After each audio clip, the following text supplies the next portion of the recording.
Кутман таң, сиз билесизби, урматтуу телекөрүүчү? Калкты тейлөө борборуна барып, ал жакта кечке кезек күтпөстөн эле телефонуңузга Early One уюлдук тиркемесин жүктөп алып, кайсы жакта болбосун жазылып койсоңуз болот. Кантип десеңиз, анда экранга жакыныраак келиңиз, алдыңкы мүнөттөрдө биз айтып беребиз. Инфоком мамлекеттик ишканасынын директорунун инфраструктура маселелери боюнча орун басары Асель Кененбаева бүгүн биздин студиябызда конокто. Саламатсызбы? Кош келипсиз. Келиңиз, орун алыңыз. Биз түз ободобуз, түз байланыштагы телефондорубуз иштеп жатат. Урматтуу телекөрүүчүлөр, андыктан байланышка чыгып, суроолоруңуздарга жооп алсаңыздар болот. Ал үчүн 39 1804 телефонубуз түз байланышта. Андан тышкары 0700 100 729 WhatsApp номерибиз дагы иштөөдө. Эң алгач эле айтсаңыз, мына ошол жаңы электрондук кезекке туруу ыкмасы аркылуу Бишкектеги калкты тейлөө борборлорундагы кезек күтүү 10%га азайгандыгы айтылып атат да. Ал үчүн атайын тиркемени жүктөп алыш керек экен. Ушунун жол жобосу боюнча толугураак айтып берсеңиз телекөрүүчүлөргө. Рахмат, саламатсыздарбы? Биздин Бишкек шаарында калкты тейлөө борборлорунда азыр электрондук кезегибиз бар. Алба биздин жарандар ошол жака келип, анан ошо кезекти алып, анан күткөндөр бар. Бирок биздин жарандар алдын ала кезекке турууга мүмкүнчүлүктөр түзүлгөн.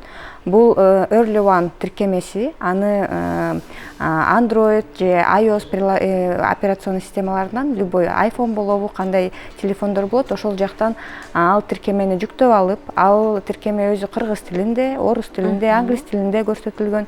Ошонун тилин тандап алып, анан жүктөп алса болот. Ал жакта биздин бүгүнкү күндө Бишкек шаарындагы ошо калкты тейлөө борборлору көрсөтүлгөн.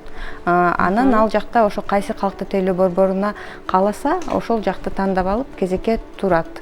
Эгерде анан кийин ал кезекке тургандан кийин ал өзүнүн очереди чыгат. Анан ошол калкты тейлөө борборунда ошо убактысы менен барып кызматын ала алат. Ал үчүн телефонго Play Market'тен эле Early One тиркемесин көчүрүп алат. Оңой эле жолу. Туура, бул же Play Market же жана iPhone көтөргөн биздин жарандар болсо, ал App Store'дон ошол тиркемени жүктөп алат. Түшүнүктүү. Мына ушундай мүмкүнчүлүк бүгүнкү күндө өлкөнүн аймагында Бишкек калабыздан башка жакта дагы болуусу пландаштырылып атабы? Бул тиркеме өзү бул 2020-жылы баштап биз пилоттук түрдө киргизе баштаганбыз. Бул бир цон, анан 2 цон, анан кийин бардык Бишкек шаарындагы жанагы чоң цондорго киргизилген. Албетте бул дагы өлкө боюнча дагы киргизилет. Бул чоң цондордо биздин жарандар көп очередь болуп жаткан ошол кызматтык тейлөө борборлорунда киргизилет. Азыркы арада ал жактардагы жумуштар жүрүп жатат. Бирок бул баягы абдан очередтер бул биздин Бишкек шаарында абдан көп болгондуктан биринчи очередь ошо биздин борборубузда киргизилди бул тиркеме. Түшүнүктүү. Биз түз ободобуз, урматтуу телекөрүүчүлөр, 0312 39 1804 байланыш телефонубуз иштеп жатат. Андан тышкары 0700 100 729 WhatsApp номерибиз дагы иштөөдө. Ал жака дагы жазып, чалып жооп алсаңыздар болот. Андан тышкары паспорттун акчасындагы QR код аркылуу төлөө мүмкүнчүлүгү пайда болуптур. Ушул боюнча айтсаңыз. Бул дагы жакында эле киргизилди. Бул кызмат. Буга чейин биздин жарандар паспорт оформлять эткенде, аларга атайын выписка берилет. Ал жакта код оплаты деп атайын сандар көрсөтүлгөн. Ошол сандар боюнча биздин банктар ошол паспорттун төлөмүн алат. Ал ошол коддо көрсөтүлгөн бул канча күндүк паспорт, канча акча, ошол код оплаты менен киргизгенде эле ошол бүт суммасы чыгат.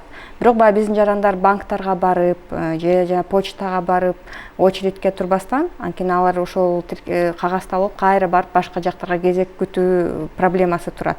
Ошондуктан бизге ошол Кабинет министрлигинен буйруктар берилген, ал жагын дагы иштеп чыгып, биздин жарандарга дагы шарттар түзүлүү боюнча. Ошондуктан биздин азыр QR код межпроцессинговый центр деп коет. Ошо менен ошол QR кодду кошо иштеп чыктык. Азыр жарандар ошол выпискада берилген QR код көрсөтүлгөн. Ошол жака эле азыр бул жанагы Элкарт мобайл тиркемесинде иштейт же РСК 24 ошол тиркемелеринде иштейт. Ошол QR кодду сканерлеп эле ал жактан дароо канча күндүк паспорт, канча акча төлөө керек экенин маалымат чыгат. Анан алар ошол төлөмдү өткөрө алат. Бул азыр ошол тиркемелерде иштеп жатат, бирок дагы бул башка кимдин электрондук кошелектору болсо же башка банктык тиркемелери болсо, ошол жактан башка банктарды издеп, кайсы банк кабыл алат дегестен өздөрүнүн тиркемесин ачып, ошол QR кодду сканерлеп, ошол жактан дароо төлөй алышат. Бул азыр паспорт кызматында биринчи көрсөтүлдү, бирок биз азыр ЗАГС кызматына бул кызматты дагы киргизебиз, же УНА кызматтарына дагы киргизилет. Бул жакынкы арада ошол азыркы күндө бул паспортты биз пилоттоп көрдүк. Азыр бул ишке кирди, эми башка кызматтарда кошула баштайт. Демек, УНА кызматына киргизилсе, ал жактан жанагы жарандарыбыз айдоочулук күбөлүктү алууда дагы акчаларын ошол QR код аркылуу төлөп калышат экен да. Ооба, ошондой шарттар түзүлөт. Мына ошол акчасы, паспорттун акчасын ошентип төлөйт, бирок керектүү тиешелүү документтерин чогултуп калкты тейлөө борборуна алып барыш керек. Ушундайбы? Азыр ошол баягы справкаларды чогултуу боюнча дагы көп жумуштар жүрүп жатат. Бул санариптештирүү жумуштары биздин жарандарды ошол справкалардын баарын жокко чыгаруу. Азыр мисалы паспорт жоготсо жарандар, жана көк паспорту бар болсо, ошол жоголуп кетсе, бир дагы документ менен барбайт. Жөн гана ошол жака барып арызын жазат, анан паспортту ала алат. Биз азыр ошол биздин түндүк системасы иштеп жатат. Ошол түндүк системасы аркылуу баардык ошол маалыматтык базалар бири-бири менен алмашып, справкаларды жокко чыгарганга аракеттерди кылып жатабыз. Эгер жаран бир жолу барып ошол өзүнүн маалыматын биз аны багы оцифровка деп коебуз, аны ошо санариптештирүү түрүнө киргизсе, андан кийин кызматтарды алуу жеңилденет. Багы бүт маалыматтардын баары кагаз түрүндө калып калгандыктан кээ бир жарандарыбыз справка чогултууга муктаж. Бирок биз аларды эми бара-бара жокко чыгарууга аракеттерди көрүп жатабыз. Бизге бул жактан Алайдан деген түз байланышка чыгып калган телегөрүүчүбүздүн суроосун угабыз. Саламатсызбы? Алло, саламатчылык. Сурооңузду айтыңыз. Ушу паспорт боюнчачы ар бир айыл өкмөткө жакшы эме ачылды эле да, ушу эки жака районго, эки жака шаарга элдин баарын ора кылбай, ушу ар бир поштого, айыл өкмөтүнө бүт баары ушу паспорт боюнча, жана метрика боюнча, дагы башка эмелер боюнча. Аны ушул кандайдыр бир убакта жанагы Жээнбеков, Сооронбай Жээнбековдун убагында жаап салышты да ушуну. Ушул боюнча эмне деген техника, эмне деген компьютерлердин баары ушу калды да. Ушуга бир Кайсы жактан чалып атасыз? Биз Ысыкөл районунан, Тамчы айылынан. Суроо түшүнүктүү болду. Суроо түшүнүктүү. Чоң рахмат сурооңузга. Бул биздин жаран айтып жаткан бул жанагы информационный киосктор болуп жатса керек. Ооба, бул 300дөн ашык информационный киосктор ачылган. Ал жакта кызматтар ошол паспорт боюнча ЗАГС кызматтары көрсөтүлгөн. Бирок баягы ал жакта финансылык ошол каражат боюнча маселе чечилбей калгандыктан ал жактар жабылып калган. Анан бирок ошол техникалар, ошол кызматтардын баары азыр айыл өкмөтүлөрүнүн өзүндө көрсөтүлүп жатат. Баягы инфокиосктордун баары жабылды, бирок ал инфокиосторго баягы эле айыл өкмөтүлөрдө көрсөтүлүп жаткан кызматтар берилген. Бирок баягы кайра каралып чыгып, кайра финансылык каражаттарга тиешелүү булар кайра айыл өкмөтүлөргө кайтарылып берилди. Кайтарылып берилгендикте дагы кошумча кызматтар берилди. Азыр биздин жарандар ошол айыл өкмөтүлөргө эле барып, канча биздин 453 айыл өкмөтү бар республика боюнча, ошол жакта паспорт кызматы, ЗАГС кызматы, ошол эле даректи учетко туруу кызматтары баары азыр ошол айыл өкмөтүлөргө берилип жатат. Бул байланышка чыккан телегөрүүчүбүздүн суроосун угабыз. Саламатсызбы? Биз сизди угуп атабыз. Сурооңузду айтсаңыз. Саламатсыздар? Сурооңузду айтыңыз. Менин суроом мындай болуп атат да. Мен неберем экөөбүз чет өлкөгө чыгалы дегенбиз да. Анан бирок неберемдин ата энеси ажырашып кеткен. Анан ошо небереме паспорт жасатыш керек экен. Ошону кандай кылып жасатсак болот? Атасынын согласиясы керек дейт. Ошонун жол-жобосу кандай болот? Каяка барып жасатсак болот? Ошого жооп берип коесузбу? Чоң рахмат сурооңузга. Эгерде кичинекей балдар чет өлкөгө чыгып жатса, алардын ата энесинин макулдугу албетте керек. Аны нотариустан барып анын ошо макулдугун заверять этет. Ага ошо баланын ата энеси керек, алардын паспорту керек. Анан ошол жакта нотариус заверять этип берет. Ошол кагаз менен барып паспорт оформлять этсе болот да, чет жакка чыкса болот. 0868 менен аяктаган абоненти жазып атат. Менин учетум Нарында дейт. Бирок балыкчыда жашайм. Паспортумдун мөөнөтү июль айында бүтөт. Нарындагы учет боюнча балыкчыдан алсам болобу? Жол-жобосун айтып коюңузчу дейт. Бизде бул кызмат баягы жарандар каякта жашабасын, алар кайрылган жеринен кызматтарды алганга шарттар түзүлгөн. Балыкчыда болобу, Нарында болобу, же Бишкек шаарында болобу, ошол кайсы жакта ага кызмат алууга ыңгайлуу болсо, ошол жакка барып алууга ошол шарттын баары түзүлгөн. Азыр андай баягы ошол жашаган жерине ал байланган эмес. Бул паспорт кызматы, же ЗАГС кызматы, же УНА кызматы баардык жерде жаран ошол ыңгайлуу жерине барып кайрылып, ошол жерден паспорт алганга мүмкүнчүлүгү бар. Бизден Кыргызстан боюнча жарандарыбыз ар кандай суроолору менен кайрылып жатышат. Бул суроого балким жооп бересиз. Мен балама күбөлүк алайын дедим эле, бирок больницада төрөлдү деген кагазы жок болуп жатат. Кантип алсам болот болгондугу тууралуу күбөлүктү больницага учетко албай койгон дейт, төрөлүп жатканда. Бул суроо өзү биздин департамент регистрации населения актов гражданского состояния бар. Алар ошол кызмат көрсөтүү боюнча ошолор милдеттүү. Анан баягы бирок баягы ошол ЗАГС свидетельствосын алуу боюнча бул справка керек. Аларды ошол Минздрав ошол жаткан больницада, төрөлгөн больницасы аны берүүгө милдеттүү. Эми ал суроо ошол больницага, анан ошол департаментке деп ойлойм. Түшүнүктүү. Кийинки телегөрүүчүбүздүн суроосун угабыз. Саламатсызбы? Биз сизди угуп атабыз. Сурооңузду айтсаңыз. Саламатсызбы? Менин сиңдим балдар 78-жылкы. Анан ал дегеле паспорт алган эмес, вообще алган эмес да, ошондо бир 45-теги болуп калат да. Аны алсак болобу, эми беребиз да, паспорт. Эмне себептен алган эмес буга чейин? Жөн эле алган эмес го, жөн эле алган эмес да ошо. Же эч жакта иштебей эле үйдө эле болуп атыпчы. Түшүнүктүү. Жооп берип койсоңуз. Чоң рахмат сурооңузга. Абдан көп суроолор бул ошол департаментке тиешелүү суроолор түшүп жатат, бирок баягы мен дагы жооп берип коеюн.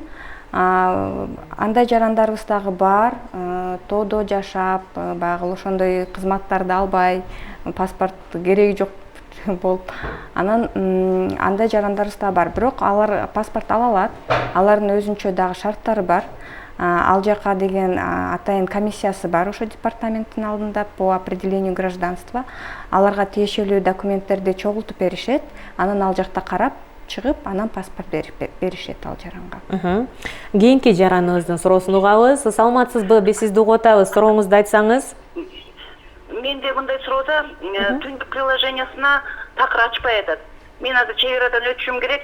Ошо вакцина алды деген тартыктоо керек болуп атат да. Анан кандай кылып ошо приложение киреримди билбей атам. Же ошол офиске барышым керекпи? Бул жаран боюнча биз Чоң рахмат сурооңузга. Телефонун биз алалык, анан өзүнчө байланышып жардам берелик. Анткени бул өзүнчө бул эмнеге кирбей атат деп эметкенде биз азыр аны менен байланышып анан такташыбыз керек да.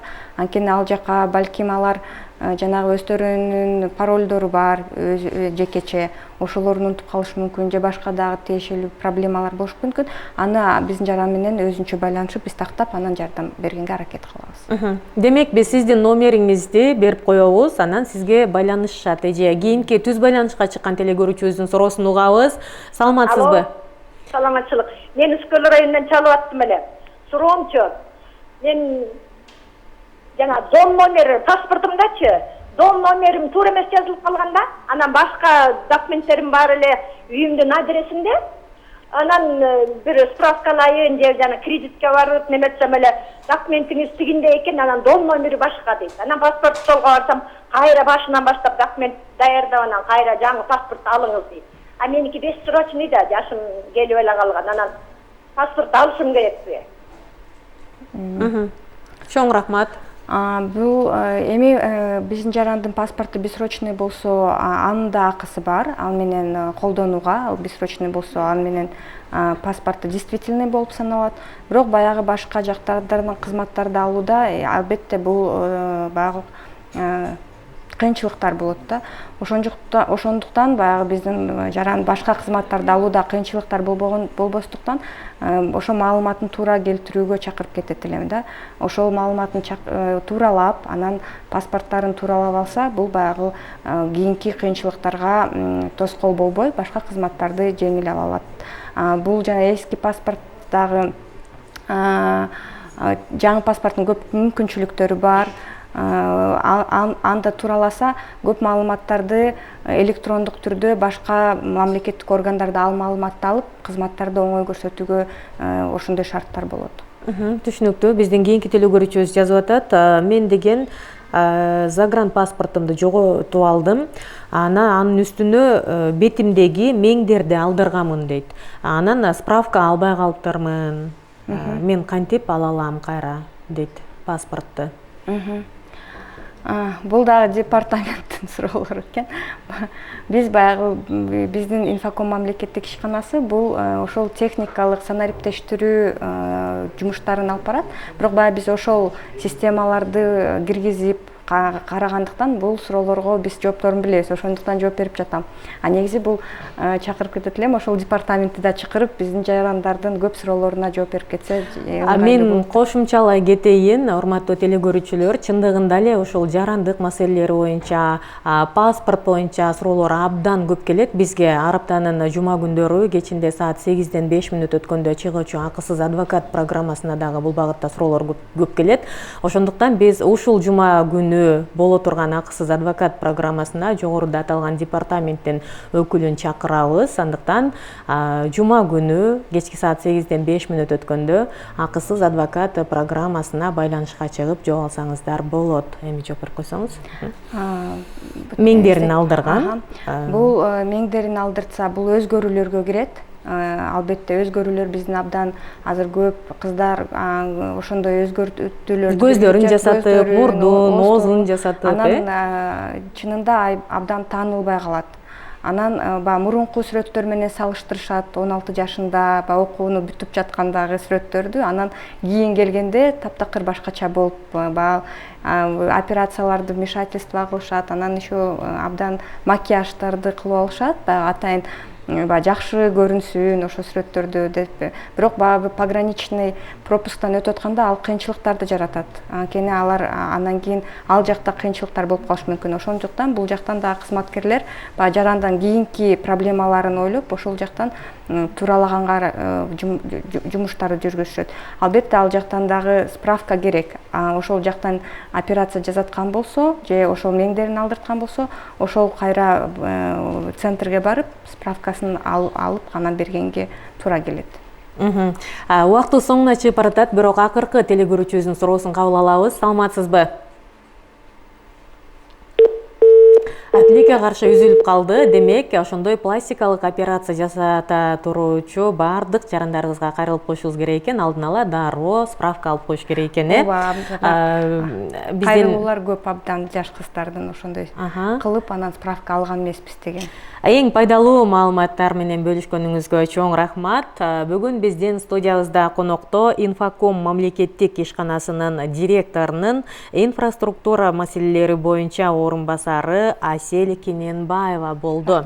Араптанын шаршемби күндөрү адистин кеңеши төрмөгүн калтырбай көрүп, өзүңүздүн укуктук сабаттуулугуңузду жогорулатып, анан маанилүү маалымат менен таанышыңыздар демекчимин. Сиздер менен мен Мунара Матиева болдум. Замана студиясы өз берүүлөрүн улантат.